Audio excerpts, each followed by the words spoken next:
We're going to do some acronym support for you now, Joe and Candice, because OTLA, as they would say in the northeast of England, or OTLA, as we would say here in the Merseyside side, I prefer OTLA. So we're all going with the Geordie accent now, it's better.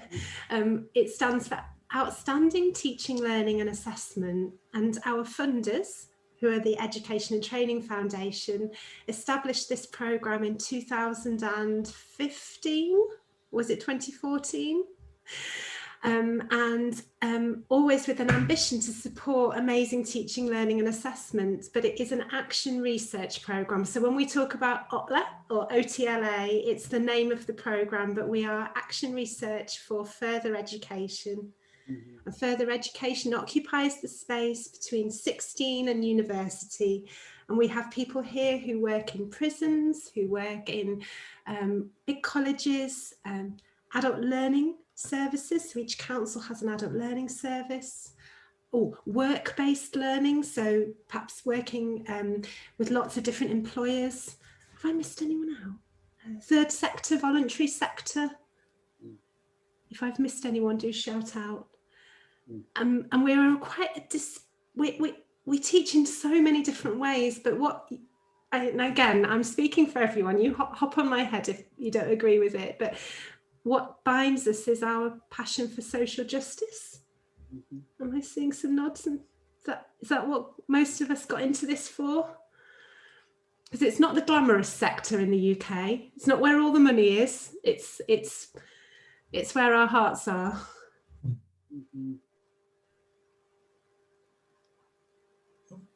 Claire, I've muted you. I'm so sorry. It's okay.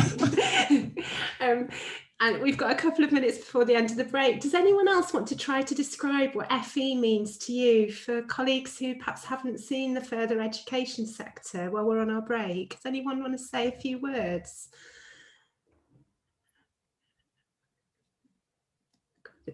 I could say I got into education because I wanted it to be free for everybody. So that's why I got into FE. But things changed and it's not as free for everybody as it was then. Yeah, I'm with you, David. And it's still free for many of our learners, but you're right, it's not free for everybody. I think it's about second chance learning for a lot of people, for young people and adults. Yeah, I think I would say that further education changes lives. Absolutely. I was going to say second chance as well, recognising that our country is very divided and many of our young people are very disadvantaged. So giving them a second chance is what made me decide to teach in FE. Yeah, I moved into FE because when I was younger, I left school without any qualifications and then went into FE to get the qualifications after, because school was not for me. So if it wasn't for FE, you know, I wouldn't have gone on and career, masters and everything else. So to be honest, FE was there. It was a lifeline, which, you know, I think nowadays it's not seen that way. But you know, it's always the Cinderella of the industry. It's never seen the same as sixth form because I work for a funding agency. It's always the bottom of the list. And after that came ACL, which was further on the bottom of the list to get the money. So, you know, it's so important, and it's a shame like Unilearn's going and various bits and pieces like that. It's quite sad in a way. And Sandra, please do come in. Thank you, Claire. I was just about to echo what David was saying about having that second chance, because that's where I came from. You know, I went through school, didn't do as well as I could have done, but it wasn't until I was working and somebody says, have you got a qualification for these skills? And I went, no, never thought about it. And that's when I was able to then take learning further for myself to the point that I'm here today, helping and supporting others to learn. Absolutely wonderful. What a journey. So many of us started out ourselves in FE, didn't we? And that's the journey that we came round again to want to give back. So thank you for articulating that, and also how passionate you feel about it too, David. It's 3:05 now, which means that we're at the end of the break. I'm just going to remind you that we've been trying to share all our wonderful wonderful worlds that we live and work in with our colleagues from the other side of the world. So if you haven't yet put your hometown or your favourite walk or your favourite view into the Padlet, then you can add that. And I know Candice and Joe will take that away after the session and share it widely and enjoy looking through that as our gift, really, to help you to understand where we are. It is my absolute pleasure now to introduce Joe Shosh and Candice Kay from the Action Research Network of the Americas, who are here today to help us feel part of a global community. Joe and Candice, we can only say how delighted we are that you've come today. Welcome from the bottom of our hearts, and I'm going to pass over to you now just to say some words, and over to you. Claire, we can't thank you enough for this invitation. The folks you've assembled here may not realize that the Action Research Network of the Americas just held its first virtual conference just a few weeks ago, and you were instrumental as our teacher in teaching us from across the pond how to run a virtual conference. And we've got nothing but wonderful accolades from around the world for how well organized the conference was, thanks to you and Joe and your team. So from the bottom of our hearts, we really appreciate that. Candice and I actually met through our work in ARNA. Candice? Yes, Joe and I have known each other, and I think it was an immediate connection on so many levels that we understood things that at first we didn't even have to say what they were. But we have continued our work since we were in Bethlehem together at the conference. That was the second ARNA conference. And I was privileged to be responsible for the program this year, the first virtual program, and I loved it. And the love extended to you, Claire, and to all our colleagues. We are so grateful to be here. Thank you for having us. Claire had asked us to share a little bit about our own personal action research histories, and then of course to bring you up to speed on some of the things that we're doing in the Western Hemisphere. Candice, did you want to start off with that? Sure. I will begin by saying that I'm an early childhood education professional, and my background with action research actually began when I was the lab instructor at a university in the child development program with 2-, 3-, and 4-year-olds. And they had the best questions, which I think is probably, to me, the most exciting part of developing an action research study is finding the question. And the 2-year-olds especially had the best questions. I'll give you one example.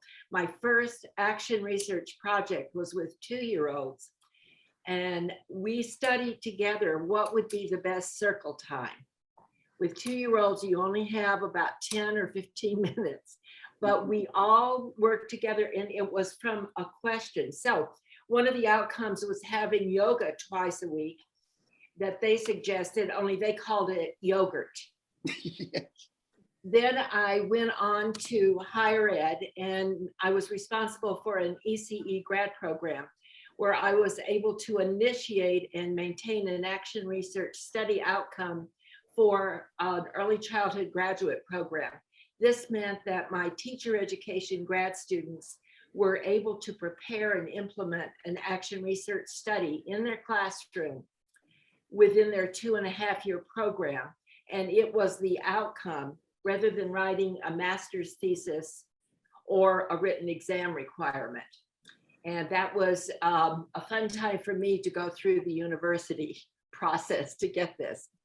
So there are studies included investigations of classroom management, lesson planning, dealing with paperwork, how to provide an all-inclusive classroom with children who were too young to be identified for special ed, but they were in the classroom, and also parent communication. Now I serve in a doctoral program at a university, and also as an action research consultant in Mexico and as a foreign scholar in Mongolia.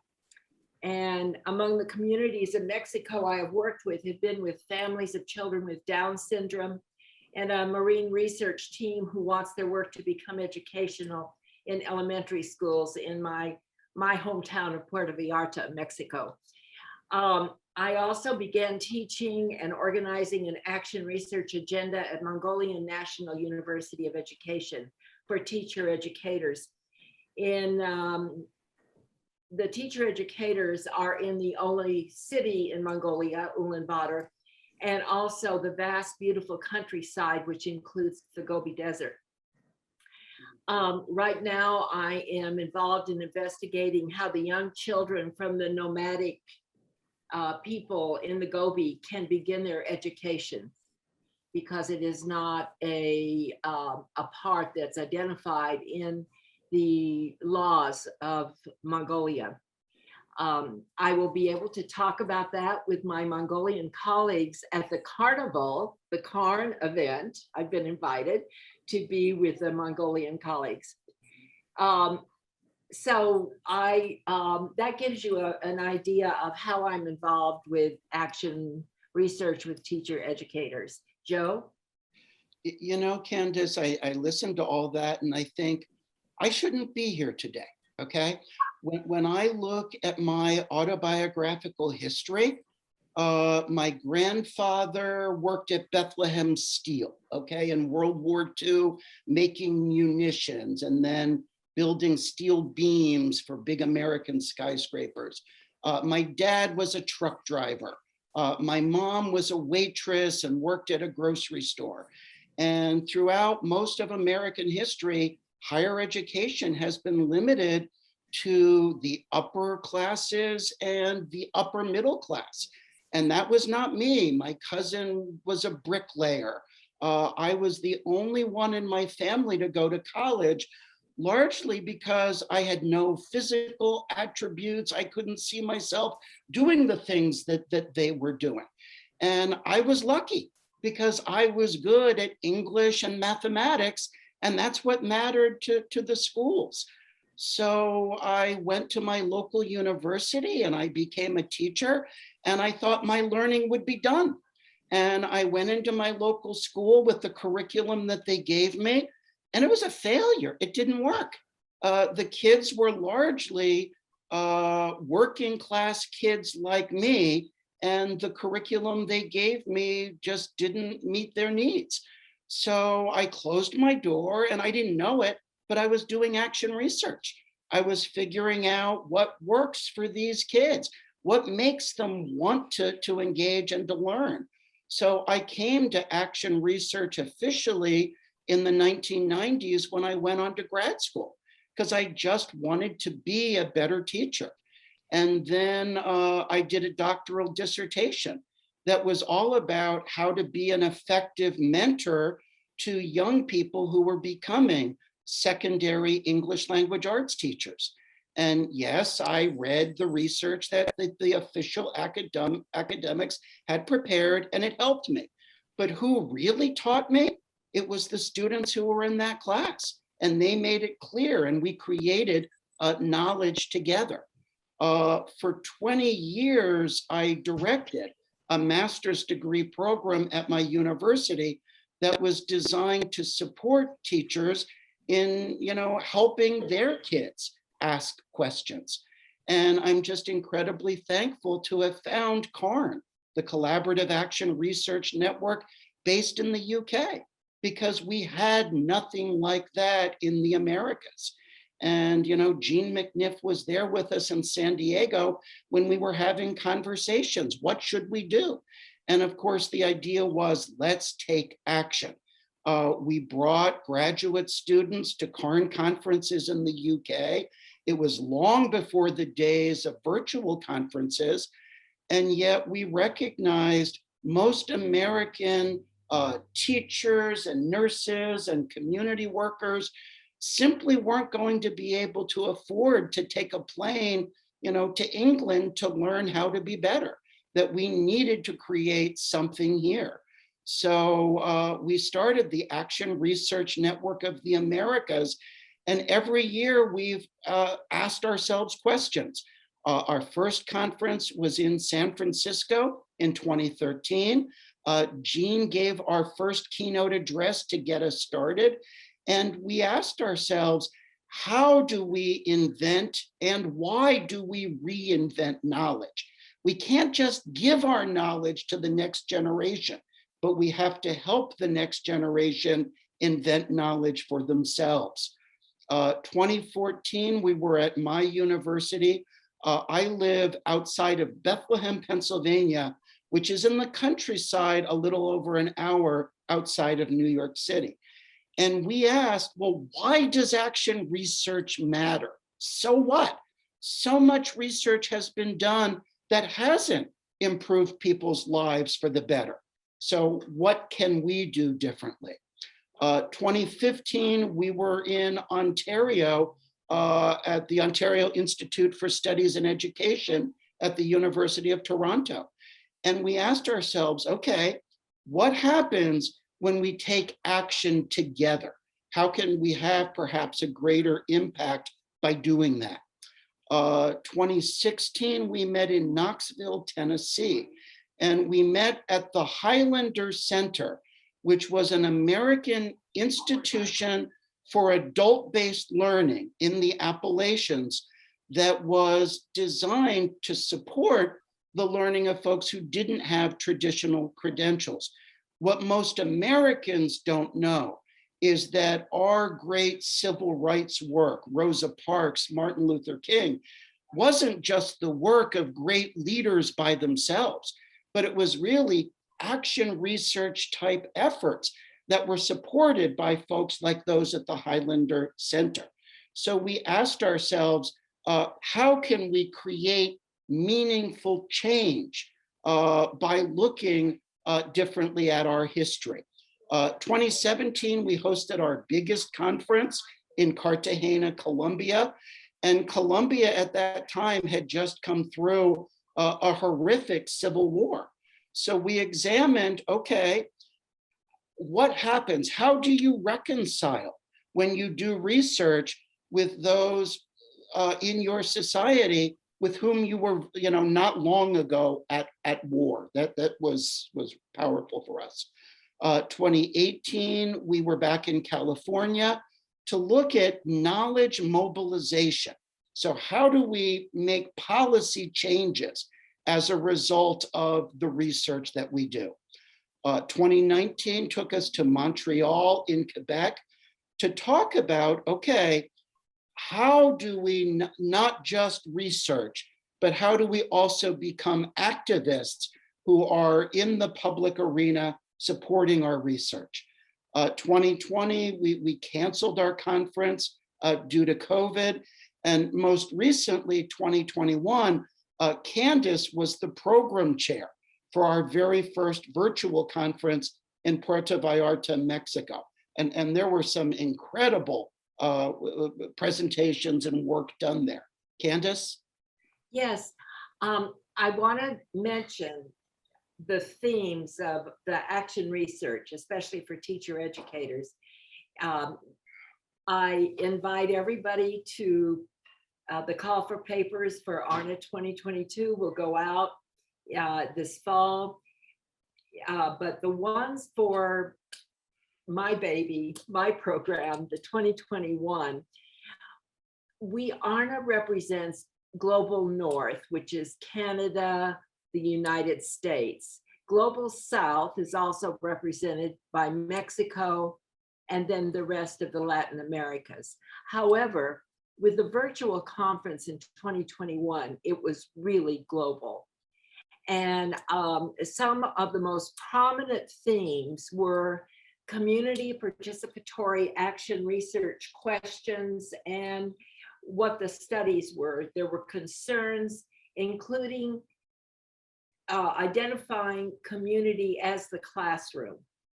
So it was exploring the challenges during the pandemic. It was one theme. Other themes were addressing intergenerational rights in national systems. exploring justice for Indigenous populations, supporting writing of elementary through graduate students. How do we support literacy? Empowering communities, including the classroom, in some kind of activism, sometimes very political. And there was one from a country, the Philippines, that included empowering communities for anti-terrorism. It will, some of the themes also included empowering women in their as domestic and sanitation workers, and also addressing food and environment issues, including food security. So we had a vast array, and the teacher educators who were there had such provoking questions that I'm sure we're going to see them in some kind of paper that they want to present in 2022. I think Joe and I are now opening it up to questions and comments from this lovely group. Oh, everyone, let me put us back in gallery view so we can all see. But first of all, can I just thank you both for sharing with us your journeys and the thoughts you have about the power that action research can have for our societies. Let me just pop everyone back into gallery view so that we can see everyone on the screen. And I wonder if people would feel able, confident to pose a question. You can raise your hand if you want to, or you can put it in chat and we'll read it out for you. Take a moment if you wanted to have a little think about what you'd like to ask. Can I just make a comment to Joe? I'm just saying, your story is the story of many people in this room, and actually it reflects so much about our sector, and it's part of what its strength is, the whole range of people who come to play in the sector. So it's really brilliant to hear your story. Thank you for sharing that. Hear, Thank you. Sandra, you have a question? Thank you. My question is for Candace. Thank you so much for sharing. And also Joe, thank you. It's about the working with the Indigenous people. How easy is it to get into hard to reach communities? Because we're in cities and towns and villages all over England, and we find it really difficult to try and reach communities in our own cities. Furthermore, throughout the world. I think it becomes quite an individual effort. I think it overall, and I'll give you a very general idea, is that it's the developing of the affective filter first. It's developing trust, because as we know, action research is communal. It isn't the researcher, investigator, and then the participants. Everyone is a part. So develop that. It does take time, and it does take a listening ear. I think that what I have found in my own work, not only in Mongolia, but being a foreigner in Mexico and involving myself, I need to listen more than talk. I know a lot more about action research, but they know a lot more about their community. And if it's going to be a community effort, I need to put my hands over my mouth and open my ears. So it takes time, though. It is not easy. And in order to develop a community where they are going to ask the questions rather than you as the investigator, it can take a year. Right. Thank you so much for that. It is, yes, sure, about active listening, active isn't it? Listening, and not making up your own preconceived ideas about what it is they're saying. Yes, or coming in with a question already in your mind. In your mind, yes. Thank you so much, Candace. Thank you. My pleasure. Candace, maybe this is a point that we should mention. The ARNA 2023 conference will be held in a hybrid format, so people may attend virtually, in partnership with Yellowhead Tribal College, so Indigenous educators in Edmonton, Canada. And okay, I gotta share the fact that growing up in Eastern Pennsylvania, I bought the white story that we were different, that we treated the Native Americans as partners. And of course, through the research of folks helping us come to terms with our own history, we've realized, well, that's not quite the way it was. The stories that we were told certainly were sanitized from what really happened. So I'm very much looking forward to learning from our Native American colleagues, and hoping we'll have much more or many more Indigenous voices joining us at future conferences. Thank you, Sandra, for asking. Super question. I can see Ray and Bob have got their hands up too, and there's a couple of questions in chat. So Ray, first of all. Thank you. I really enjoyed both talks, that they were inspirational and informative on lots of levels. So thank you very much. My question really is addressed to Joe. You mentioned reinventing knowledge. I find that a fascinating concept. Would you mind expanding on what you meant by that? It seems to me we've inherited a paradigm where teaching is transmission, right? We're the elders and we have to give the young people what they're supposed to know. When we recognize that most of that doesn't stay, it doesn't stick. It was like me in high school memorizing my vocabulary words. The only one that I remember is Zephyr, which is a gentle breeze, because our football team played another team that were called the Zephyrs, okay? And I thought that was funny. But you couldn't just give me those words. You had to give me things to do where I could create.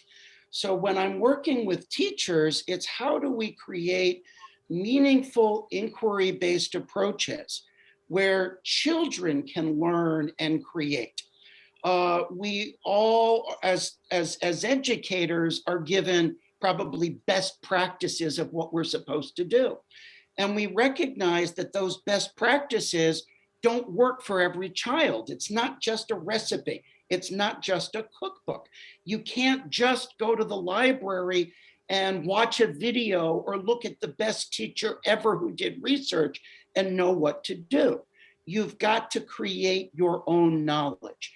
I worry that in American education right now, and I suspect British education, particularly English, because we do too many things in a similar fashion, we're being told just give it to them, just test them, just follow the script. When we know that the script doesn't work, what we need to do is to empower educators as critical thinkers to do the best of what they've learned to do, but do their own research to figure out, what works for others. Jean can answer this question far better than I, but what Jean taught me a long time ago was that the answers to the most important questions aren't just there. We have to go out and create our own knowledge, create our own answers, and empower those with whom we work to do that as well. I hope that's answered it, Ray. That's brilliant. Thank you. Thank you. Bob. Okay, thanks, Claire. Yes, Joe and Candice, I just wanted to ask a question. I think you've just answered it really, which is, given that you've had so much extensive experience of action research projects in a range of countries and different social sectors, so to speak, I just wondered if there are particularly distinctive features of action research that have become clearer to you over the years. And I think hearing you and Jean talk about action research, it's become clear to us that there are some quite distinctive features. And I think, Joe, you just talked very eloquently about knowledge creation, really, and And it's just that we live within, we carry out our action research projects within the FE sector, but I think it's really interesting for us to be part. I saw Catherine made a point in the chat pane a little while ago about seeing ourselves within a global perspective, really. I wonder, are there some, as you've gained more experience in action research, what are some of the, are there some particular points of the research activity that serves to define what action research is all about? Either Joe or Candice Candice, do you want to start and then I'll jump in? Sure. What I find, and I noted it when I was talking before, is finding the research question. This to me is the most important part. And I call it sifting for the gold, like a gold miner. So after my years of experience, I explained to the community that I'm working with, it's not going to be the first question we find. We are going to work on this.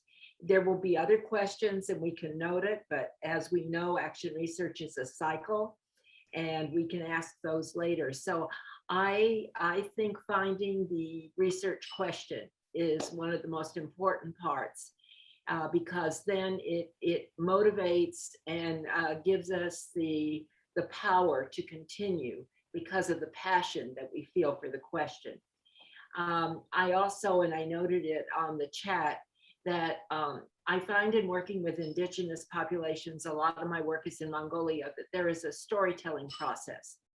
And rather than going through the process in a formal investigative process, I like to tell the story. And I think that comes from my early childhood background. And it certainly was when I worked with the twos. We told the story of our circle a lot. So I think those are the two things that have really stood out: finding the research question and looking at the process as a story. Super. Joe? Those are beautiful. You know, I came to action research as a teacher. So my perspective was, okay, what's my question? And then I mentored teachers to say, what's your question? It was a journey for me in my action research process to mentor teachers to say, not just what is your question, but what are your students' questions? How can we all be collaborators? I used to think, right, that research was something you went to school to learn to do. And while that is partially true, I worked with a first grade teacher. So the children were 6 years old, 7 years old. They were learning to read. They were learning to write. And they're some of the best action researchers I ever met, because we were doing a study on, well, what does it mean to be a leader? Well, I have a hard time answering that question for me as a man in my 50s, right? Here are 6-year-olds and 7-year-olds, and they know what it means because leaders aren't bossy, right? And they also know what it means because they can ask the other kids. And what a great way to become better learning literacy than when you have a burning question, and then all these things your teacher is showing you how to do, you have a real authentic reason to use. So my biggest learning in recent years has been that research truly is a collaborative process for everyone. And how do we help everyone to pursue the questions within the project that matter to them? Super, thank you, Joe. Oh gosh, there's so many conversations we could have today, and it's been so wonderful to start to hear everybody's thoughts on what has been said. Candice and Joe, thank you. We've loved having you here. We're going to move into the last part of our conference now, and we will share with you the whole of the day, all the workshops and the speeches and the activities we've done, because we want you to feel part of our community on a long-term basis. We've got a couple of things to do together now. One of our colleagues has just arrived in perfect timing. I'm going to pass over to you, Vicky. I've got a slide to share. It's so funny that you just mentioned storytelling, because we've been thinking about a very special character in stories for young people in the UK called the BFG, by Roald Dahl, the big friendly giant, who catches dreams and puts them through the windows of people who need to hear them. And we've been thinking about catching dreams today. So Vicky, I'll share slides and put you in the driving seats. Oh, thank you so much. And oh my goodness, yes, a few people in chat have said that their neck is starting to hurt from nodding and smiling, and I feel the same. And you know, when we talk about serendipitous moments, as you know, we've been viewing this day as a day of collecting stories, of raising seldom heard voices, of being political and being activist in our work, and working for change through the research that we're doing, change that makes meaning for learners and helps learners to make their own meaning too. And we've had our really special guests, Joe and Alistair, helping sort of do this today. And they're going to produce a special edition of FE Research Podcast for us. So I'm going to hand over to Alistair in a second, actually, just to share his thinking so far. But before I did, I wanted to share this a wonderful writer. He's a sociologist called Les Back. And he says that storytelling is a way to help us share the primal scenes, the critical moments, the surprises, and the turning points of our research. So telling the stories of your work, becoming inspired to share with others is what this is all about, because when we share, when we tell our stories, we can work together for change for our sector. So I'm going to pass over to Alistair now, if that's okay, Alistair, just to share a few words. Yeah, no, absolutely. And I apologise for looking down, but I've kind of had to make sure I scribble things down so that I don't miss them out as we go. But unfortunately, I missed a big chunk of this morning, which Joe kind of hung around for. But wow. I spoke to Jo at lunchtime. She said she was massively impressed with the content and the engagement of everybody anyway.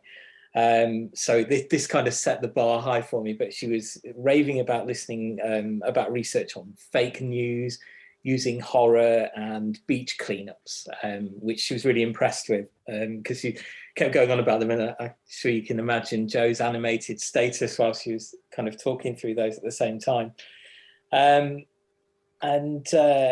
I was all set for then coming back this afternoon, and I had a major wobble where I lost all of my electronic files in a blind panic and managed to get them back. So it threw me, but I was very quickly restored to normality by the time I was starting to listen to everyone's presentations. And I got a little bit stuck and caught actually in the first one because it was so engaging. I almost forgot to skip rooms and start to look at some of the other presentations. And I think this is quite nice because what I'm going to do now, in the storytelling way of kind of picking up on that process, I'm going to go kind of all Tarantino here, and I'm going to start with the ending, because it was at the end of the presentations. I popped into a room and I was listening to Gary, which is nice to see you, Gary, familiar face from a while ago. And you were talking about the students not worried about using digital technologies, but actually worrying about making mistakes. And it was at that point that like a time frame stop motion thing of everyone's presentations up to that point flipped into my head, where there was mentions of worry of maths anxiety, there was mentions of worry about how students could respond to their feedback. There was worry about spelling and grammar and the interesting thing there. And it suddenly occurred to me that worry was the kind of theme that ran through all of the research that I listened to this afternoon. And it was about recognizing that, I suppose to a point, teaching staff and the students have the worry. So that was really interesting, actually, because the research was fantastic, but to spot that common thread was quite good. And it made me think about storytelling and some of my own research, which is looking at the way we teach in the creative sector, and it's about creating safe spaces to take risks. And what OTLA does really is it permits you to have a go, take a risk, and write about it if it all goes completely wrong. Right, and actually that's what the kind of good classroom is. So it's an extension of that. But going back to the storytelling in this sense, so many stories have got bravery, challenges, treasure, and triumph. And all of those elements are part of this. They're part of everyone's story. They're part of everyone's research journey and the way that they're moving forward today. And of course, in every great story, there's the interactions of all of the characters going forward. And hopefully we turn it into a trilogy and have a mass marketing campaign off the back of it with lots of merchandise. So I'm sure Jo would make a t-shirt out of that one, because she does love a t-shirt with any excuse as well. So I really like this about the risk taking. And I know that we're going to try and capture all of this in our own story of the event put together, taking all the best bits that we have into a podcast. But of course, Jo would tell me off, because she does really, she's the boss, she looks after me. If I don't share the Linktree thing there in the chat. So this Linktree will take you to all the information for the podcast. The top one is a Google form that you can fill in. Because really the challenge isn't just about doing this research. And I think I jokingly mentioned this morning that the OTLA is like a gateway drug to research. You have to be careful, it gets you hooked, and then it turns into a terrible addiction, and you're doing it for a long time. So, you know, that really happens by sharing these voices and kind of getting them out there now. So please click on that. Tell us if you want to be on there. We've almost got to the end of our planned schedule, so we're ready for lots of new voices. And of course, we can extend that voice over to our friends at ARNA as well, because it's really nice to hear everyone's take on their research, and that's kind of where this goes. And it doesn't just end there, because I said it's like the gateway drug. While all of this was happening, I got an email through for a project that I was involved in a year ago off the back of one of the FE research meets, where Kerry Scattergood has just sent out the final summary of working and living in FE during the COVID-19 pandemic, which is 27 practitioners' voices. And you know what? It's the storytelling. It's 27 of us telling our story from COVID. And we've heard some reflections as I've been in and out of the rooms today where people have said positive stuff, but I tell you what, there's some really bad things happened right at the beginning, and we might have forgotten about them now. So authentic stories are so important, and that's part of it. I'll maybe see if I can share a copy with you, Claire, because I think it's on the email, but I haven't actually looked because it just pinged up with like a message to say it was there. But it's all of those stories, and that's so important. And I know that really it's stories about practitioner research that also underpins the MPhil research that Jo Fletcher-Saxton's doing as well at this time. So yeah, stories, and more stories, good ones, bad ones, stories of bravery, risk-taking, and creativity. So there you go, there's the thought shed. Thank you so much, Alistair. What a wonderful summary, a creative way of tapping into what we've been doing today. And if you're feeling inspired, remember I said right at the beginning, if you fancy drawing something, producing something, writing something, well, we are here to help you. And on the 20th of July, we have a special research roundtable all about writing and dissemination, which is being hosted by the wonderful Jo and Alistair. So we'll have space to talk about those ideas further. If you're on holiday, then, which you may well be, that is absolutely fine. Please don't feel like you have to come to anything during your holiday time. You can email us and we can support you in lots of different ways. So if you're inspired to carry on disseminating and sharing and telling the stories, then please do keep in touch with us. So thanks, Alistair, and I'm going to pass on to Claire now. Brilliant, wonderful. Come and see what's coming next. Are you excited? Because we've got a brilliant announcement. Come, look at my slides and we'll show you what we could be doing next year. Look, we have just been given the opportunity to run OTLA 8.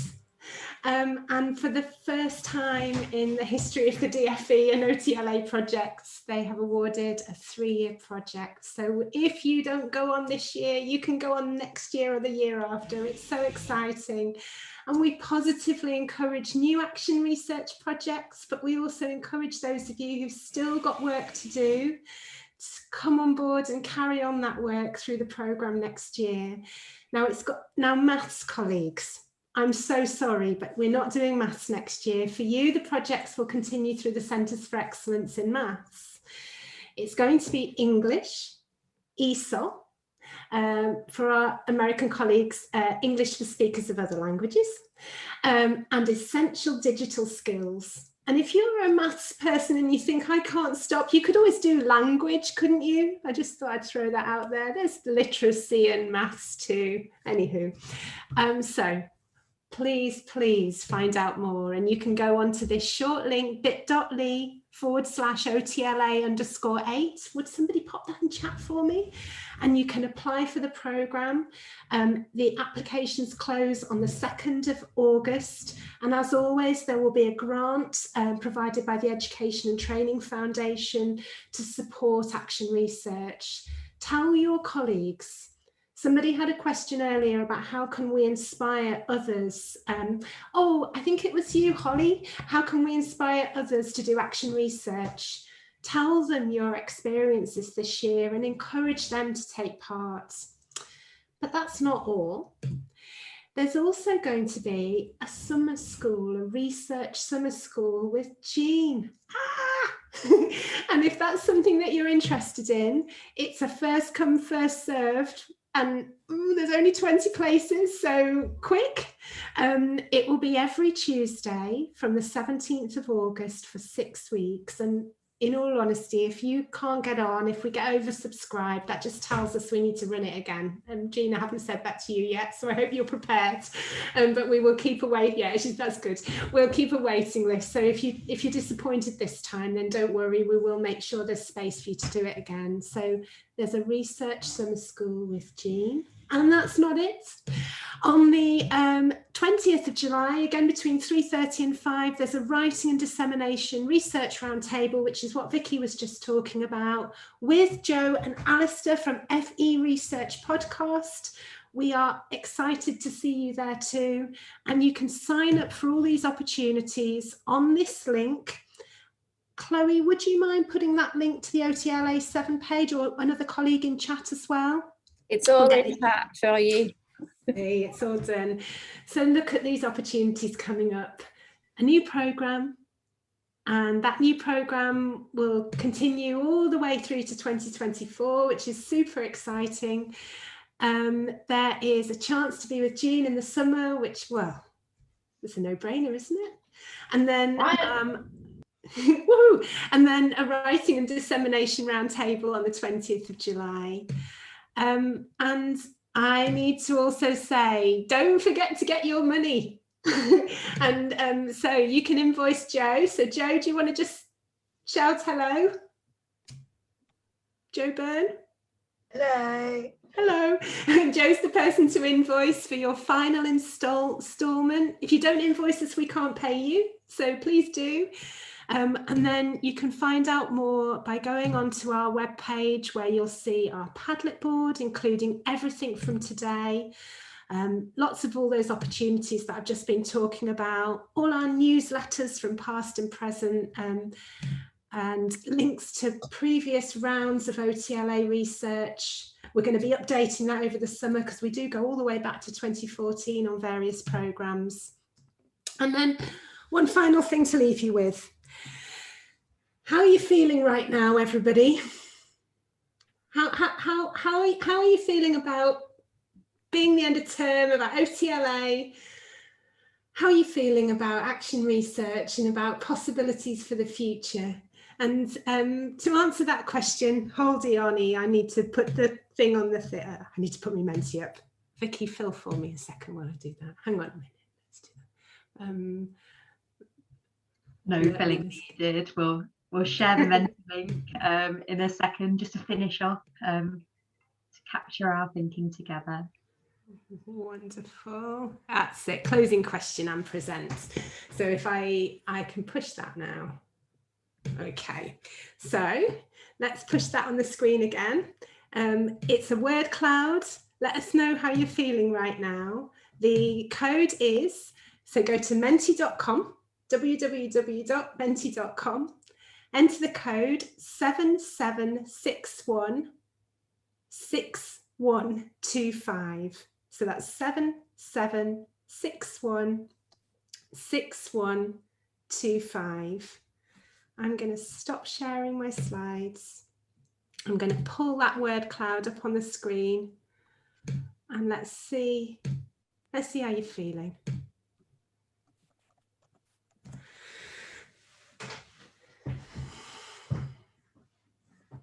Hungry for more, me too. Woohoo!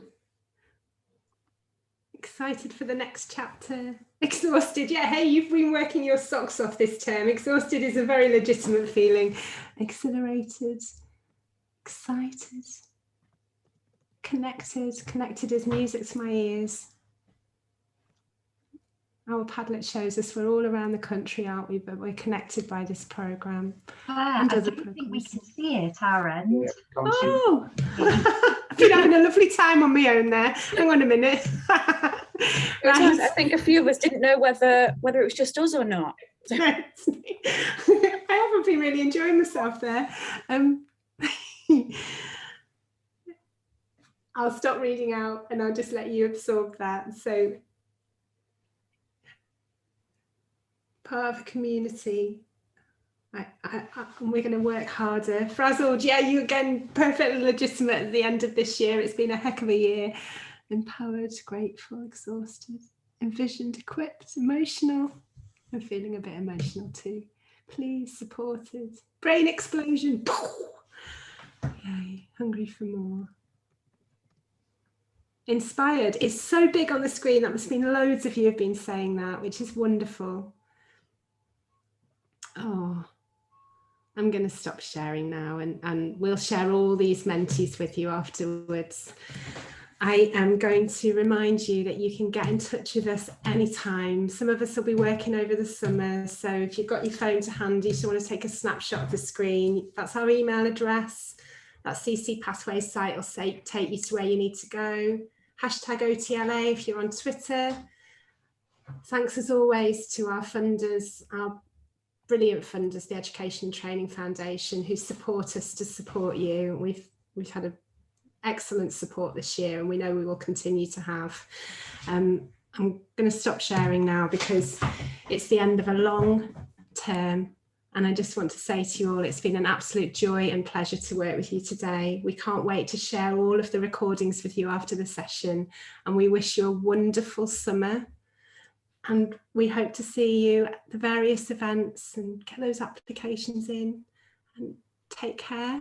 Claire, I don't mean to get the last word in on your conference. I was in a breakout room, and one of the participants in there, who will remain unnamed, said to me that they thought that the Claire Collins consultancy and their team must be by far the best ever, and they've never felt so supportive and welcomed in any project before. So I'm delighted to work for us. I just think everybody in the room should give a round of applause to Claire Collins and her team for yet another fantastic event.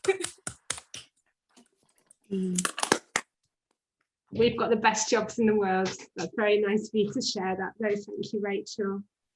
Bye-bye, everyone. Have a wonderful holiday. We'll see you on the other side. Hopefully we'll see you in the summer schools and